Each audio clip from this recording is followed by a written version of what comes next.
Maria, a mãe de Jesus, é o tabernáculo de Deus. Olha o que o Frei está dizendo. Maria é o tabernáculo de Deus. É sobre isso que nós vamos meditar e gostaria que você ficasse até o final desta meditação. Em nome do Pai, do Filho e do Espírito Santo. Amém. Vamos meditar Lucas capítulo 1, versículo de 26 a 38. Naquele tempo, o anjo Gabriel foi enviado por Deus a uma cidade da Galileia, chamada Nazaré, a uma virgem prometida em casamento a um homem chamado José. Ele era descendente de Davi, o nome da virgem era Maria. O anjo entrou onde ela estava e disse: Alegra-te, cheia de graça, o Senhor está contigo. Maria ficou perturbada com estas palavras e começou a pensar qual seria o significado da saudação. O anjo então disse-lhe: Não tenhas medo, Maria, porque encontraste graça diante de Deus. Eis que conceberás e darás à luz um filho, a quem porás o nome de Jesus. Ele será grande e será chamado Filho do Altíssimo, e o Senhor Deus lhe dará o trono de seu pai Davi. Ele reinará para sempre sobre os descendentes de Jacó, e o seu reino não terá fim. Maria perguntou ao anjo: Como acontecerá isso se não conheço homem algum? O anjo respondeu: O Espírito virá sobre ti, e o poder do Altíssimo te cobrirá com sua sombra.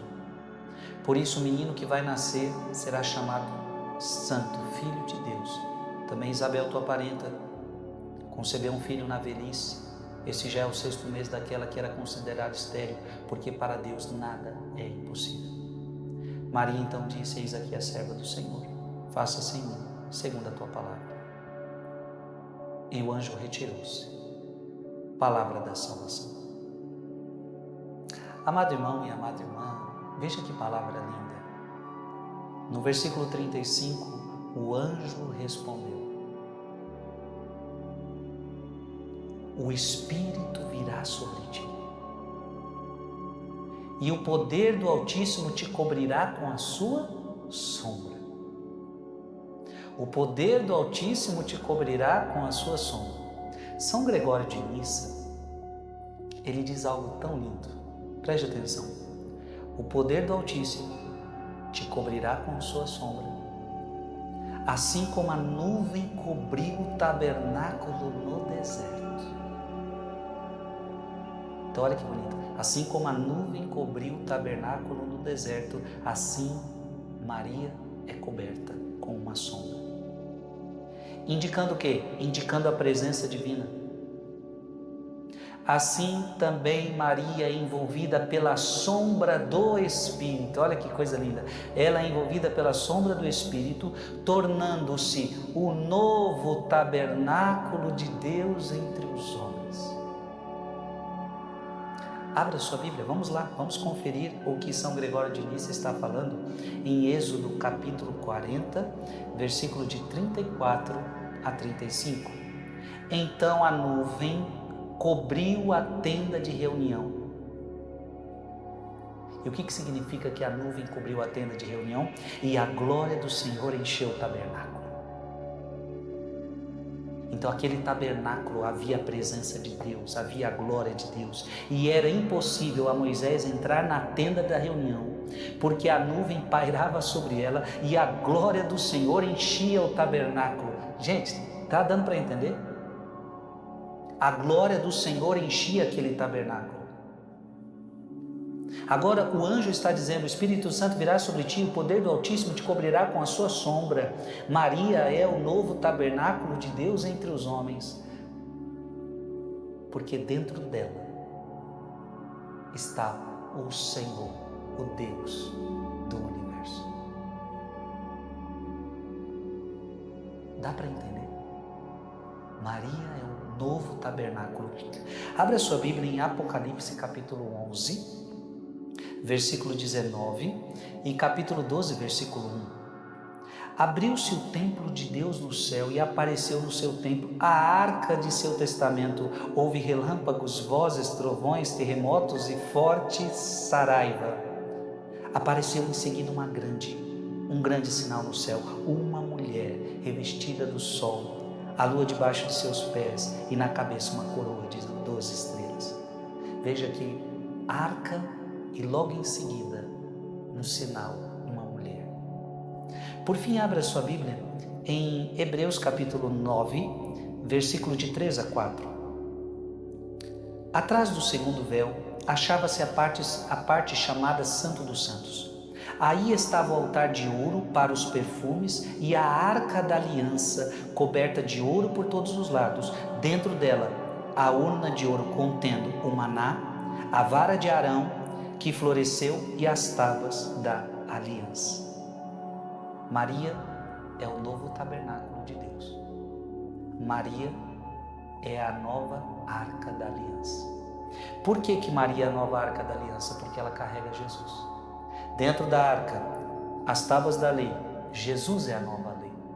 Dentro da arca, o maná, Jesus agora é o pão vivo descido do céu que está dentro do ventre de Maria. Dentro da arca, a vara de Arão, Jesus é o sumo sacerdote. Como Arão foi sacerdote, Jesus é o sumo sacerdote, o único e eterno sacerdote. Se nós vemos tão grande a presença de Deus no Antigo Testamento, nós também temos que reconhecer a grande presença de Deus em Maria. Dentro dela está o Senhor. Escreve aqui nos comentários, Maria, tabernáculo de Deus. Que Deus te abençoe em nome do Pai, do Filho e do Espírito Santo. Amém. Mande esse vídeo para mais alguém. Depois que você começa a seguir Jesus, você não pode mais olhar para trás. Não dá mais para olhar para trás. É sobre isso que eu quero conversar com você.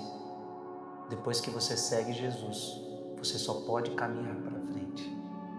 Olhar para trás é muito perigoso e eu vou te mostrar nesse vídeo por quê. Fique conosco até o final.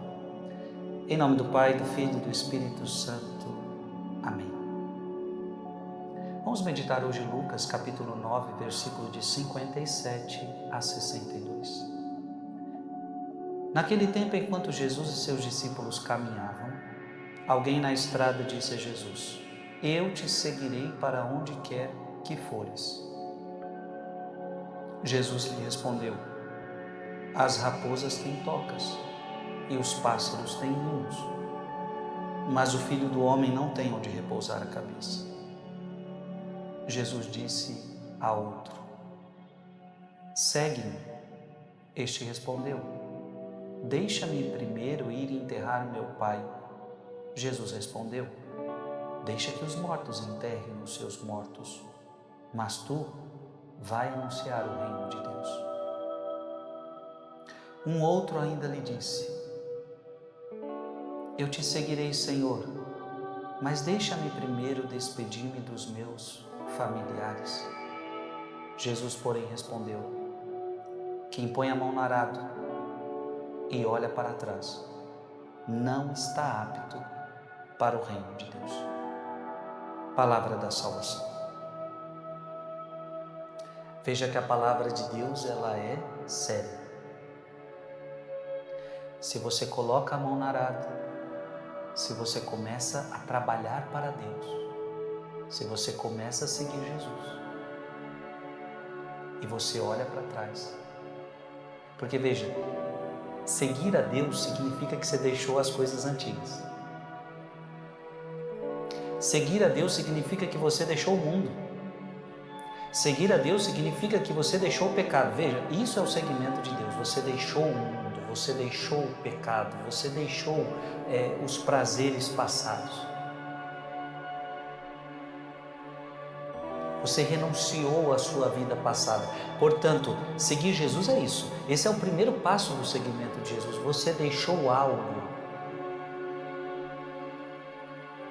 1 João capítulo 2, versículo 5 versículo 15, não ameis o mundo e nem o que há no mundo. Então, ou seja, quando você começou a seguir Jesus, você deixou o mundo. Agora, pode acontecer que a pessoa tenha deixado o mundo, tenha deixado a sua vida passada. Ela começa a seguir Jesus, mas de repente ela olha para trás com saudades da sua vida passada. E o que isto revela? Por isso que Jesus está falando, quem olha para trás não está apto para o reino de Deus. O que isto revela? Revela que você está dividido. Uma pessoa que olha para trás, ela está com saudade da vida passada. Ela mostra que ainda está com o coração dividido. Eu colocando em exemplos de namorados, por exemplo, você imagina alguém que está namorando, só que uma das partes ainda pensa no namorado passado, na namorada passada. Que é isso? Ou seja, em breve este namorado atual irá entender que esta pessoa está dividida. Você está entendendo? Olhar para trás mostra que você está dividido. Abra sua Bíblia em Números, capítulo 11, versículo de 4 a 6. A população que estava no meio de Israel foi atacada por um desejo desordenado, de modo que até os israelitas recomeçaram a gemer. Quem nos dará carne para comer, diziam eles.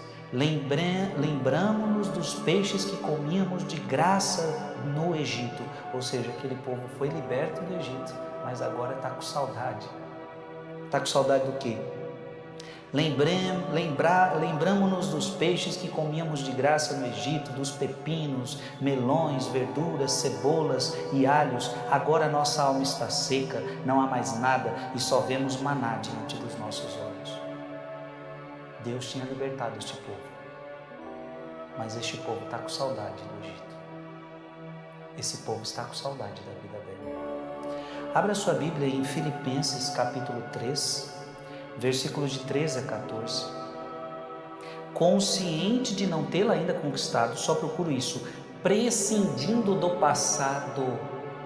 Você precisa prescindir do passado e atirando-me ao que resta para frente, persigo o alvo, rumo ao prêmio celeste ao qual Deus nos chama em Jesus Cristo.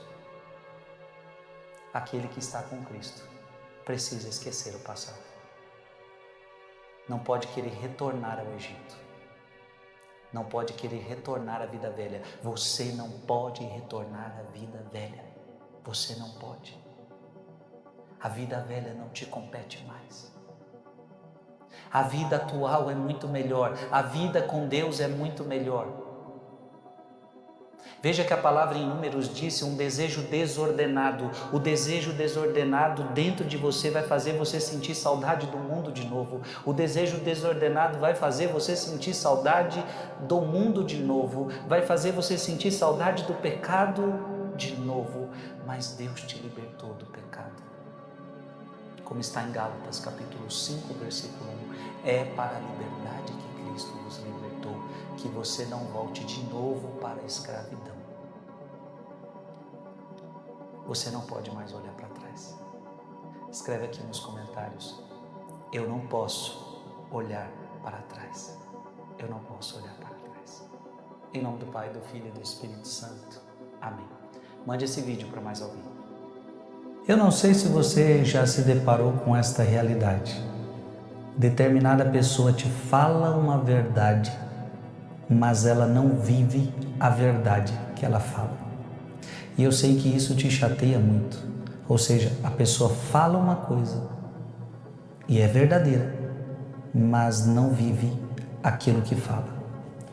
É sobre isso que eu quero meditar com você. Gostaria que você ficasse até o final deste vídeo. Em nome do Pai, do Filho e do Espírito Santo. Amém. Mateus capítulo 21, versículo de 28 a 32. Naquele tempo disse Jesus aos chefes dos sacerdotes e aos anciãos do povo: que vos parece? Um homem tinha 2 filhos. Dirigindo-se ao primeiro, ele disse: Filho, vai trabalhar hoje na vinha? O filho respondeu: Não quero. Mas depois mudou de opinião e foi.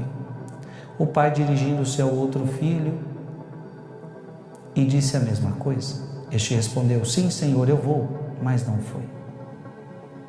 Qual dos 2 fez a vontade do pai? Os sumos sacerdotes e os anciãos do povo responderam: Primeiro.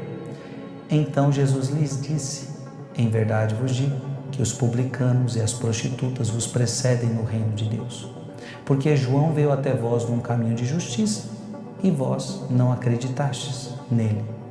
Ao contrário, os publicanos e as prostitutas creram nele. Vós, porém, mesmo vendo isso, não vos arrependestes para crer nele. Palavra da salvação.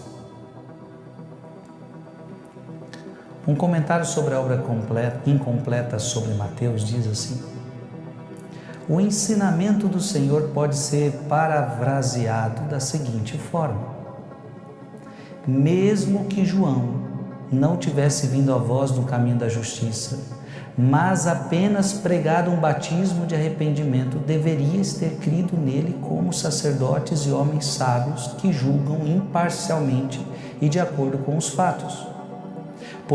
Pois que relevância tem o modo de vida do pregador para o aluno? Se ele vive mal, apenas ele é condenado, mas se ensina a verdade, o benefício recai sobre todo aquele que o ouve. Gente, olha que ensinamento bonito e importante para nós. João Batista vos ensinou o caminho da justiça. E João Batista era justo. Então, um casamento perfeito. Ele ensina a justiça, ele ensina a verdade e ele é justo. Agora, pode acontecer na nossa vida, pode acontecer na sua vida, que alguém ensine a verdade, que alguém ensine o caminho da justiça, mas ele mesmo não pratica aquilo que ele ensina. Então, eu vou repetir de novo o pensamento aqui. Que relevância tem o modo de vida do pregador? A verdade é, o que nos importa? A vida de quem fala. Porque cuidado, às vezes a gente fica muito apegado à vida de quem falou. Mas para nós não é o mais importante a vida de quem falou. Então, que relevância tem o modo de vida do pregador para o aluno? Se ele vive mal, então, e se o pregador vive mal? Ora, se ele vive mal, apenas ele é condenado. Não é porque eu estou ouvindo a verdade que ele está dizendo. Então veja, estou falando de alguém que vive mal e que ensina a verdade. Então, se ele me ensina a verdade, quem vai sofrer as consequências da sua vida indigna é o pregador, é aquele que fala. Então veja, se ele vive mal, apenas ele é condenado. Mas se ensina a verdade, o benefício recai sobre todo aquele que ouve. Então olha que bonito, mesmo aquela pessoa que vive mal, quando ela ensina a verdade, ela edifica você da mesma forma. Olha o poder da verdade.